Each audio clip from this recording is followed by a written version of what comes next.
그리스도인 한 몸을 이루는 그리스도인이 되어야 되겠다라는 것입니다. 특별히 어린이 주일을 우리가 지니게 되는데 우리 아이들은 바보입니다. 그렇죠? 아이들은 바보예요. 반응이 없으시네. 아이들이 바보라니까. 바보는 바라만 보아도 보배로운 사람입니다. 바보라고 하는데 바라만 봐도 보배로운 자녀들이지요. 얼마 전에 우리 이경호 집사님이 이름이 이제 해강이에요. 해강. 수강이가 아니고 해강이를 낳는데 바라보면 볼수록 아주 그냥 눈이 그냥 아주 그냥 거기 집중하느라고 요즘에 아이가 기도 제목이 뭐냐면 해강이가 저희 우상이 되지 않도록 해주세요. 아이를 바라만 보아도 보배로운 것이요. 아이들이 이렇게 귀하고 복된 하나님의 선물이죠. 그래서 이 아이를 어떻게 키우느냐, 이거 참 부모에게는 가장 귀한 숙제이기도 하고 과제입니다. 이 아이들이 예수님의 마음을 담고 하나님의 사람으로 아름답게 세워지도록 부모에게는 큰 책임이 있어요. 어렸을 때부터 이 아이들이 예배하는 습관, 말씀을 따르는 습관, 기도하는 습관을 아이들이 지니도록 여러분이 격려해 주시고 축복해 주시기를 바랍니다. 어린이날이나 또 아이들이 생일을 당하면 아이들이 무엇을 요구합니까? 선물을 요구합니다. 어린이날이니까 나한테 선물 주세요. 내 생일이니까 선물 주세요. 아이들은 그래요. 근데 이제 그런 아이들이 크면은 내가 이 땅에 태어나게 되었던 것, 이건 부모님의 은혜지. 그래서 자기 생일을 맞이하게 되면 부모의 은혜를 생각하게 됩니다. 그래서 어린이 주일이 지나면 이제 다음 주는 어버이 주일을 지키게 되잖아요. 우리 아이들을 볼 때마다 부모된 여러분들은 또 나를 낳아주신 그 부모를 생각할 수 있는 그런 마음을 갖게 된다는 것이죠. 이렇게 서로서로 유대관계가 되어진 한 지체, 한 몸을 이루는 한 지체로서의 아름다운 모습을 우리가 그리스도 안에서 지닐 수 있게 되기를 주님의 이름으로 간절히 축원합니다. 제가 어렸을 때 이제 교회 학교에서 예배를 드리는데 예배가 끝나면 분반 공부를 하잖아요. 분반 공부를 이제 각기 이제 학년별로 나눠져서 이제 공부를 하게 되는데 공부를 다 끝내고 선생님이 숙제를 해주셨어요. 얘들아, 다음 주까지 마가복음 17장을 읽어봐라. 읽어본 사람에게 내가 선물을 줄 거다. 그랬어요. 그래가지고 이제 다 기억을 하고 이제 열심히 마가복음 17장을 읽을 걸 생각하고 그러고서 이제 한 주간을 보냈습니다. 지난 이제 다음 주간이 되어서 선생님이 지난 주간에 선물을 딱 준비하고 이제 주시려고 그러면서 지난주에 우리 마가복음 17장 읽어온 사람들 한번 손 들어봐요 그랬더니 거의 반 이상이 드는 거예요. 그러니까 저도 자신 있게 들었죠. 목사님 아들인데 그래도 제가 성경을 읽어야 되잖아요. 그래서 제가 자신 있게 읽었어요. 진짜 마가복음 17장을 읽었어요. 근데 선생님이 갑자기 얼굴이 빨개지면서 우리를 향해서 이런 말씀하시는 거예요. 이상하다. 마가복음이 16장까지밖에 없는데 너는 어떻게 마가복음 17장을 읽었냐? 그러시는 거예요. 저도 얼굴이 빨개졌어요.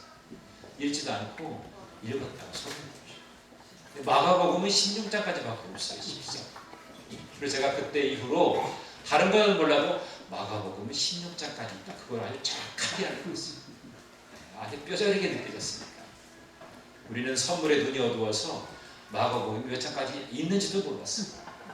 그게 어린아이의 아주 순수한 모습이면서도 때로는 거짓된, 때묻지 않은 거짓된 모습들을 우리가 종종 보게 된다는 거죠. 아이들의 순수한 마음, 우리 부모들이, 우리 어른 세대들이 때로는 닮아낼 필요성이 있는데 사실 이러한 모습들이 점점 커져가면서 이 땅에 거짓이 팽배한 시대가 됐습니다. 진실을 잃어버리고 진실은 상실되어져가는 그런 시대 가운데 우리가 살아가고 있는 거예요. 모두 우리 주변에 숱한 많은 문제들이 있는 많은 사건과 사고들을 보지 않습니다. 그것을 결정적으로 우리가 살펴본다면 욕심이 있고요. 그 욕심을 감추기 위해서 많은 사람들이 거짓을 합니다. 진실하지 아니하고 정말 무엇이 바른 삶인가에 관해서 깊이 있는 인식이 없어요. 그래서 우리가 많은 사람들이 희생을 당하고 고통을 당하게 되는 것을 우리가 보게 되는 것입니다. 이러한 세대 가운데 우리는 우리 아이들에게 무엇을 물려줄 수 있어야 되겠습니까? 제가 몇 번 반복해서 아마 이야기했을 거예요. 어떤 교수가 대담을 하는데 세월호 참사 사건을 거듭하면서 어디에 문제가 있었느냐라고 하는 것을 집중 조금 하면서 이제는 아이들이 부모의 말, 어른들의 말을 듣지 않는 세대가 점점 오고 있다는 거예요. 그 아이들이 어떻게 죽게 되었습니까? 어른들의 말을 듣다가 결국에는 죽게 됐어요. 안내방송에 나오지 않았다면 그들은 탈출했을 겁니다. 그리고 그들이 잘 구조될 수도 있었을 거예요. 근데 방송으로 절대 움직이면 안 된다. 움직이면 큰일 나니까 가만히 있으라. 그 상황에서는 가만히 있어야 되는 상황이 아니었다는 거예요. 그럼 선장이나 선원들 다 가만히 있어야 될 거 아니에요. 자기들은 제일 먼저 나와가지고 결국에는 이러한 이 거짓된 잘못된 것들이 신뢰를 주지 못하는 그런 불신의 모습들이 결국 아이들에게 깊은 상처가 남게 되는 거예요. 그 아이들이 저 물속에서 더 이상 생명 있는 존재로 나오지 못하는 관계를 갖게 되는 것을 우리가 보게 되었습니다. 여러분, 그래서 우리 어른들의 책임이 참 큽니다. 그래서 그 교수가 어떤 얘기를 하느냐면 우리는 아이들에게 이것을 저런 것을 가르치기보다 내가 먼저 진실해야 된다는 거예요. 내가 행할 수 있어야 된다는 거죠. 그러할 때 비로소 이 땅에 다시금 이러한 엄청난 사건이나 사고가 일어나지 않는다는 겁니다. 저와 여러분이 오늘 어린이 주일을 보내면서 우리 아이들에게는 내가 진실한 마음으로 먼저 대해야 되겠다. 그것을 우리가 함께 지닐 수 있게 되기를 주님의 이름으로 간절히 축원합니다. 거짓말을 했을 때 가장 최고의 엄벌이 뭡니까? 거짓말을 했을 때 팔로 나는 것보다 더 엄격한 벌이 있어요. 그거는 이제 내가 그런 거짓말을 했기 때문에 더 이상 다른 사람이 나에 대해서 신뢰하지 않는다고 하는 숨겨진 엄한 벌이 더 큰 거예요. 이제 내가 거짓을 자꾸만 하다 보면 다른 사람이 이제는 나를 신뢰하지 않아요. 한두 번 속지만 더 이상 속지는 않습니다. 그래서 우리는 진실된 삶을 영위하도록 힘써야 되겠는데, 자, 그러면 우리가 그리스도의 한 몸을 이루는 한 지체로서 우리는 어떤 모습으로 우리가 이러한 진실된 삶을 살아갈 수 있도록 힘쓰는 자가 될까? 오늘 우리가 함께 말씀 속에서 그것을 찾고자 하는 내용입니다. 어린아이들에게 한 지체의식을 심어주는 것이 참 중요합니다. 우리는 그리스도의 몸을 이루는 한 지체다, 한 부분이다라고 하는 거죠. 우리 아이들에게도 그러한 의식을 심어주는 것이 중요한 거예요. 말씀을 가르치면서 기도하는 것을 알려주면서 함께 찬양하면서 이러한 지체의식을 가져다 주는 것이 정말 중요한 거예요. 그러면 우리에게 하나님께서 주시는 말씀이 무엇인가를 우리가 함께 살펴보도록 하겠습니다. 첫 번째는 뭐냐면 우리는 모두가 다 반드시 필요한 존재라는 겁니다. 쓸데없는 것이 하나도 없다는 거예요. 자, 오늘 20절부터 21절의 말씀을 함께 읽어보겠습니다. 시작. 이제 지체는 많으나 몸은 하나라. 눈이 손들어 내가 너를 쓸데없다 하거나 또한 머리가 발들어 내가 너를 쓸데없다 하지 못하리라. 눈은 봅니다. 귀는 듣습니다. 입은 말하고 코는 냄새를 맡게 되지요. 손은 일하게 되고 발은 발걸음을 걷게 되는 것입니다. 모두가 다 필요한 부분이 있어요. 필요한 영역이 있단 말입니다. 쓸데없는 것이 하나도 없어요. 하나님이 우리를 지으실 때는 그분의 형상대로 지어주셨는데 하나도 쓸모없는 것이 없는 겁니다. 각기의 기능에 따라 살 수 있는 영역이 다양하게 있다는 것입니다. 각 지체에게 그래서 필요한 것은 자기 역할에 충실한 거예요. 모든 지체가 자기 사명을 다 감당할 때에 모두가 안전하고 건강한 몸을 이룰 수가 있게 되는 겁니다.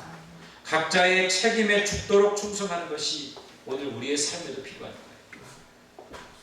몸이 각기 자기에게 주어진 역할에서 해야 될 것을 기능적인 부분에서 잘하는 것처럼 오늘 우리가 속한 가정에서라든지 우리 교회에서라든지 여러분이 몸담고 있는 직장에서라든지 또 학교에서라든지 나의 기능을 잘 감당할 수 있도록 충성을 다하는 것이 정말 필요하다는 거죠. 충성하지 아니하고 적당히 하기 때문에 큰 문제가 생겨나게 됩니다. 점검해야 됩니다. 돌아봐야 됩니다. 어디에 문제가 있는지 항상 수시로 점검하고 살피는 것이 우리에게 필요합니다. 지난 금요일에 지하철 2호선이 상왕신역에서 추돌 사고가 일어났습니다. 저는 신림교회에서 회의가 있어서 잠깐 갔다 오는데 거기에 제 아내가 문자가 왔어요. 2호선에 좀 전철을 기다리고 있는데 차가 안 온다고. 나중에 알고 봤더니 이게 추돌 사고가 나왔어요. 그래서 238명의 많은 부상자들이 생겨나게 되었어요. 그 원인이 뭐였느냐? 신호기가 고장. 그 조그만 신호기 하나가 고장남으로 인해서 엄청난 사건이 일어나게 되었다는 사실이에요. 무엇을 말해다 줍니까? 반복해서 안전 시스템에 항상 문제가 생기는 것은 점검하지 않고 그냥 대충 넘어가게 됐다. 세월호 사건도 마찬가지 아니에요. 실을 수 없는 상황이 돼도 싫고 이 여객선이 감당할 수 있는 그 인원을 태워야 되는데 무리하게 증축을 하고 그러면서 많은 사람을 실으려고 그렇게 하다가 문제가 생기지 않았어요. 이 모든 것의 문제는 바로 어디에 있습니까? 그냥 적당히 이렇게 우리의 소욕을 위해서만 일하다 보니까 이런 문제가 생기게 됩니다. 여러분, 우리 몸을 생각해 보십시오. 우리 몸에 붙어있는 수많은 가지의 그러한 부분들, 그러한 세포들 하나하나 살펴보십시오. 그 어느 하나 소중하지 아니한 것이 없습니다. 자기 역할에 충실함으로 인해서 건강한 몸을 이룰 수 있습니다.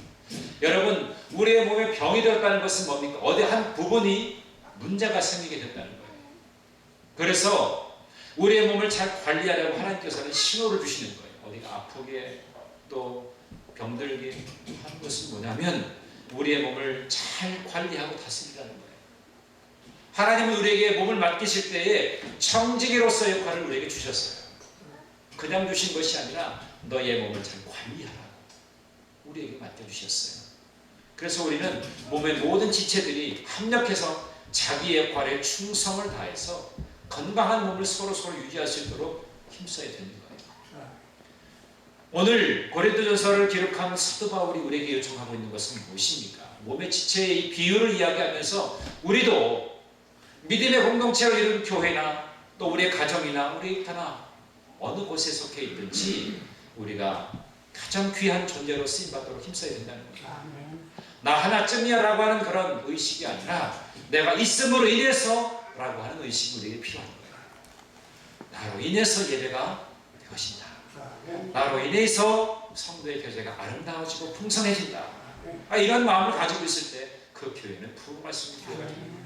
그런데 나 하나 집에 없어도 돼요. 오늘 바쁘고 분주한데 나 피곤한데 그럴 때 결국에 그 공동체가 아름다운 향기를 발하는 데 있어서 결핍되어 있는 부분들이 생겨나게 된다는 거예요. 오케스트라가 있습니다. 오케스트라 지휘자는 많은 오케스트라 단원 중에요. 그 연주를 할 때 각기 여러 악기들이 있잖아요.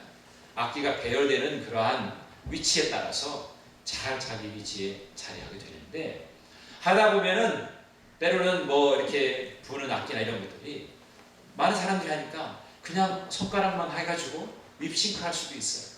근데요, 명확한 지휘자는 그 안 내는 소리를 정확하게 듣습니다. 왠지 아세요? 그 하모니가 이루어져야 되는데 그 악기 하나에 그 작은 피치까지도 있어야 아름다운 선율을 이룰 수 있다는 것을 지휘자는 알기 때문에 그래요. 대충 그냥 이렇게 립싱크하는 척하면서 부르식을 하잖아요. 다른 사람은 모르는 것 같지만 지휘자는 명확하게 그것을 끄집어낼 수 있는 거예요. 우리 찬양에도 마찬가지고 우리 모든 성도님들도 마찬가지. 하나님 앞에 예배를 드릴 때 우리가 전심으로 이 한 주간을 준비하고 이 한 주간 하나님께 의탁하면서 우리의 마음을 내어드리는 이 복된 이 거룩한 예배에 우리가 모두 전심에서 함께 예배하는 하나님의 거룩한 영광이 우리 가운데 임하게 되는 것이고 그 하나님의 능력을 우리가 소유하게 되는 복된 시간이 되는 줄로 믿습니다. 그래서 우리는 예배를 생명처럼 붙들어야 돼요. 그것도 우리가 한 마음이 되어서 한 뜻을 이루어서 하나님께 예배하는 것이 우리에게 중요하다는 겁니다. 그래서 예배에 우리 모두가 성공해야 되잖아요. 그럴 때 이 한 주간 우리가 주님 안에서 승리하게 되는 줄로 믿습니다. 우리 모두가 다 승리해야 됩니다. 나만 승리하는 것이 아니라 우리 모두가 승리해야 됩니다. 그래서 한 영혼 한 영혼이 정말 소중하기에 그 영혼들이 함께 모여 예배할 때 하나님은 가장 기뻐하시는 줄로 믿습니다. 오늘 여러분 마음속에 내 자리에 내 곁에 함께 예배해야 될 그 영혼들이 없음을 여러분 기억하시고 그들을 위해서 기도하십시오. 그들을 격려하십시오. 여러분이 주변에 여러분이 알고 있는 문제가 오늘 나오지 못하신 분이 있다면 물론 저도 연락을 드리고 그러지만 지난주에 못 봐서 너무 서운했는데 집사님이 권사님이 성도님이 안 계시니까 예배가 너무 쓸쓸하고 너무나 정말 외롭더라. 하나님 영을 기뻐 받으셔야 되는 예배에 당신이 없음을 의미해서 정말 안타깝다. 그런 이야기를 나눌 수 있어요. 우리는 한 지체, 쓸모없는 사람으로서 모두가 다 소중한 존재인 것을 다시 한번 기억하는 저와 여러분이 되시기를 간절히 바랍니다. 자, 두 번째는 뭡니까? 지체를 더욱 존귀하게 바라보아야 한다는 것입니다. 귀중하게 여겨야 된다는 것이죠. 자, 24절과 25절의 말씀을 함께 읽어보겠습니다. 시작.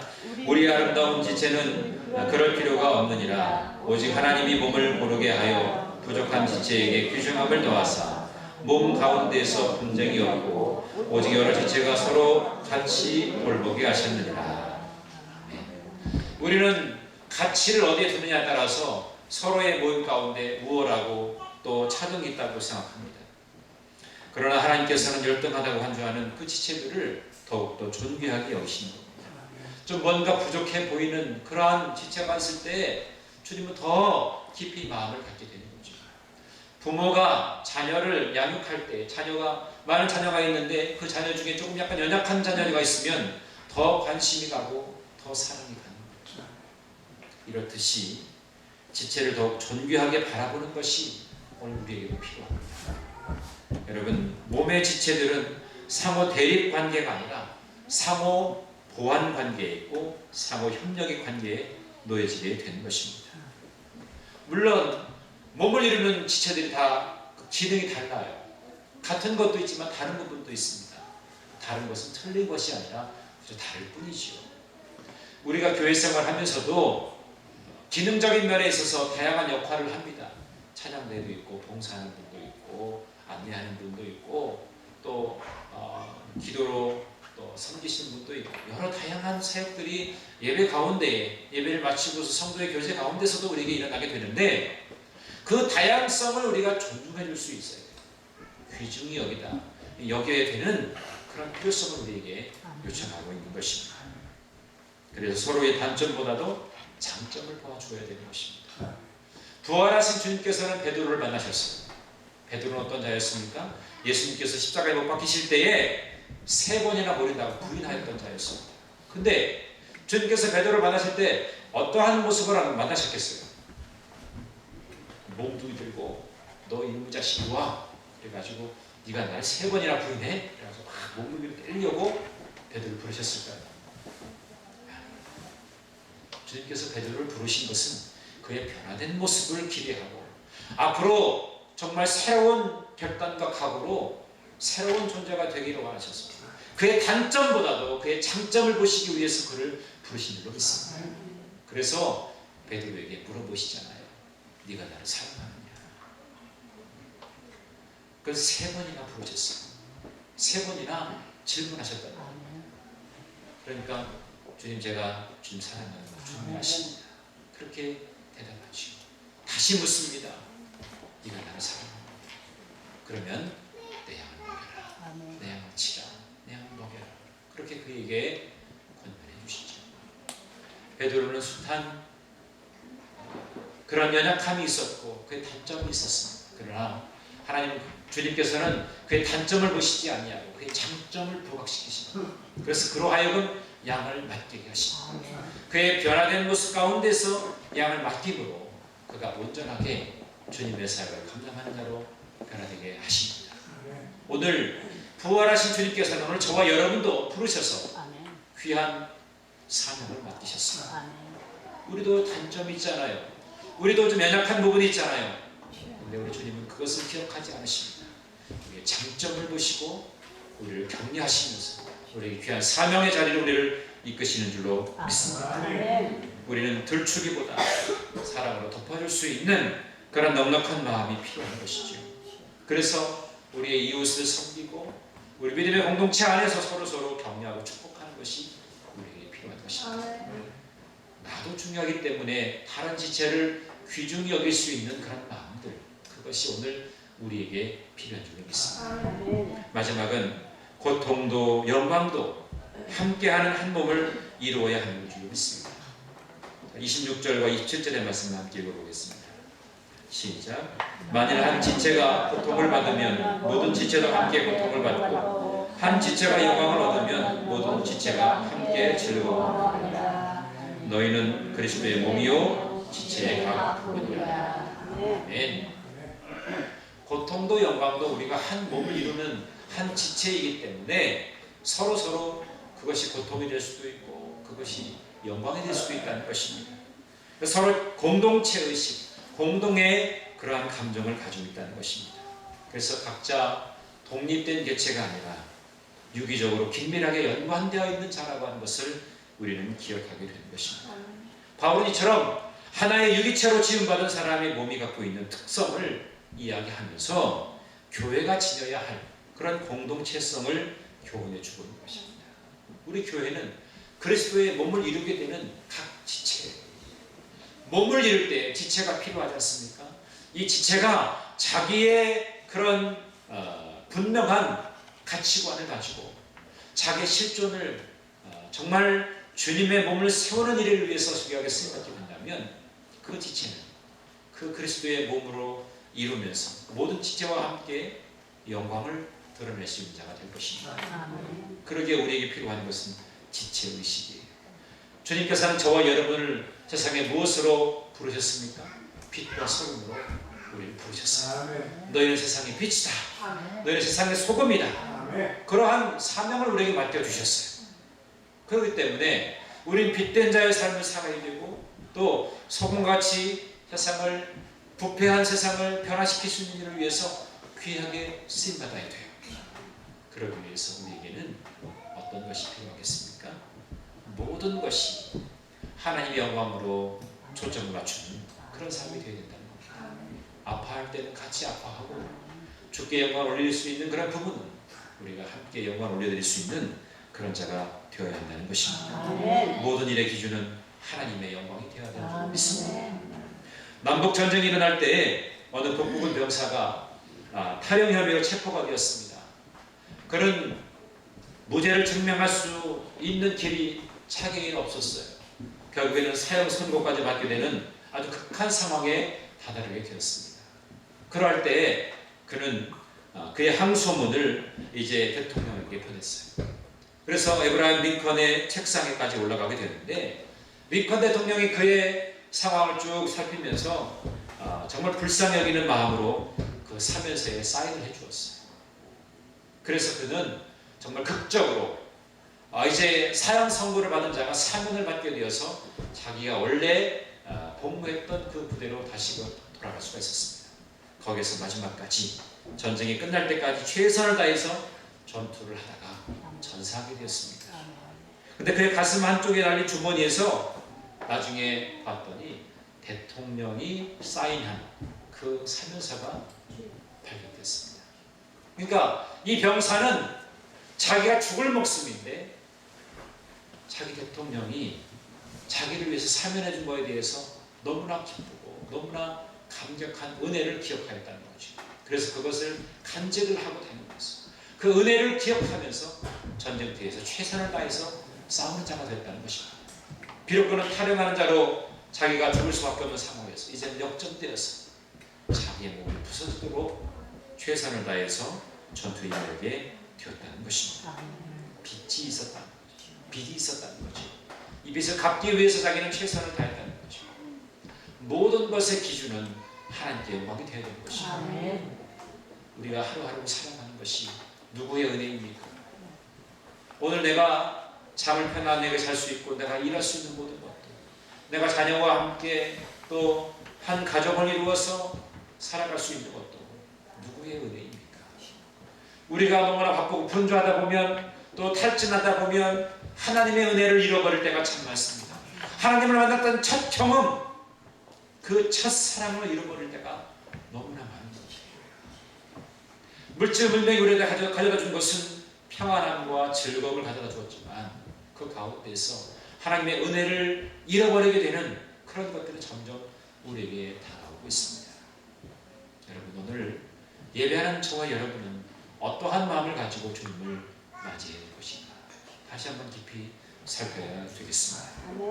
우리는 이 땅에 살아가면서 하나님이 우리에게 약속해 주신 말씀을 기억하면서 용기를 내고 다시금 내 삶의 자리에서 하나님의 영광을 드러내는 자로 그렇게 변모된 모습을 지녀야 될 줄로 믿습니다. 하나님 우리에게 어떠한 약속을 주셨습니까? 우리로 하여금 정죄함이 없다고 말씀하셨습니다. 하나님 곁에 가까이 가게 하셨습니다. 흑암의 권세를 벗어나게 하셨습니다. 의롭다 하심을 입게 하셨습니다.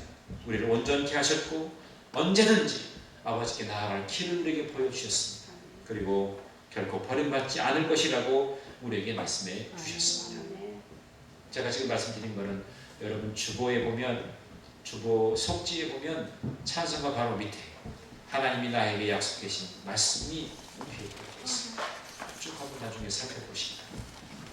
그렇기 때문에 하나님이 우리를 늘 붙들고 계시기 때문에 그리스도의 몸을 이루는 우리는 항상 용기를 가지고 담대하게 나아가야 될 줄로 믿습니다. 여러분, 예배하는 여러분 가운데 이 한 주간을 여러분 기대하시고 한 주간 주님께서 나에게 맡기셨는데 멋지게 승리하는 자로 나를 만들어 주실 것입니다. 늘 가까이 함으로 그분과 깊이 있는 교제가 형성이 되시고 그래서 더 많은 하나님의 은총을 경험하게 되는 또 이 한 주간이 되시기를 주님의 이름으로 간절히 축원합니다. 말씀을 맺겠습니다. 모든 영광을 우리는 하나님께 돌려야 됩니다. 가정에서든지 교회에서든지 먹든지 마시든지 우리가 살든지 죽든지 하나님께 영광을 돌리는 그런 도구로 쓰임받아야 될 줄로 믿습니다.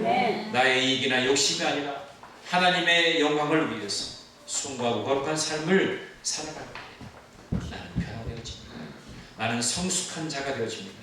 나는 주님의 신실한 자녀가 되어지는 것입니다. 오늘 그러한 마음을 우리 아이들에게 전해줘야 될 것입니다. 어린이 주일로 드리면서 우리 아이들도 이러한 지체의식을 갖도록 여러분이 격려해 주십시오. 권면해 주시기를 바랍니다. 한 몸을 이룬 우리가 한 비전을 가지고 한 분 하나님을 온전하게 섬길 수 있는 그런 자로 귀하게 쓰임받도록 우리 아이들을 격려해 주시고 축복해 주시기 바랍니다. 아이들에게 좋은 것을 사주는 것도 중요하겠지만 그 아이에게 예수님의 사랑으로 권면해 주고 축복해 주는 것이 그 어떤 무엇보다도 더 중요한 것입니다. 지체의식을 가지고 모두가 소중하고 또 서로 존귀 여길 수 있는 마음, 고통도 영광도 늘 함께 할 수 있는 그런 믿음의 공동체를 아름답게 세워가는 저와 여러분 모두가 되시기를 주님의 이름으로 간절히 축원합니다. 우리 말씀 기억하면서 함께 찬양하겠는데요. 예수의 이름으로 나는 일어서야 함께 찬양하도록 하겠습니다. 여러분의 마음의 고백을